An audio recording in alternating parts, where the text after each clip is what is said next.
আজকে সম্পূর্ণ নিরামিষ পটল ভাপা রেসিপি দেখাবো। পটলগুলোকে খোসা ছাড়িয়ে আমি এরকমভাবে কেটে নিয়েছি। এরপর একটা বাটিতে 2 চামচ পোস্ত, 1 চামচ সাদা সর্ষে আর কিছুটা কাজু বাদাম জল দিয়ে ভিজিয়ে রাখছি। কড়াইতে তেল দিয়ে পটলগুলো ভেজে নেব। পটলগুলো ভাজা হোক, এদিকে আমি একটা মশলা বানিয়ে নেব।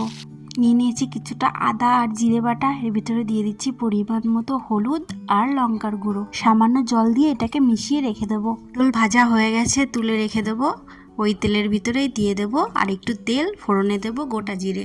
এরপর গুলিয়ে রাখা মশলাটা দিয়ে দেবো এর ভিতরে। মতো লবণ আর সামান্য চিনি দিয়ে মশলাটাকে আমি ভালোভাবে কষিয়ে নেব যতক্ষণ না মশলাটা তেল ছেড়ে দেয়। মশলাটা তেল ছেড়ে দিলে বেটে রাখা কাজু, পোস্ত, সর্ষে বাটাটা দিয়ে সামান্য জল দিয়ে 30 সেকেন্ড মতো কষিয়ে নেব।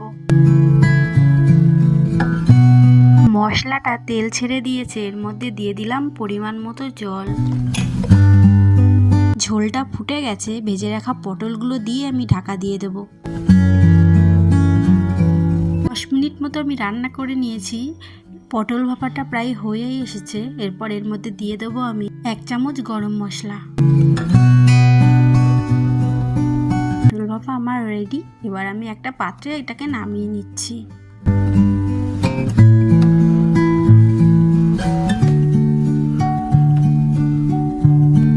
ভিডিওটা কেমন লাগলো কমেন্ট করে জানিও। টাটা।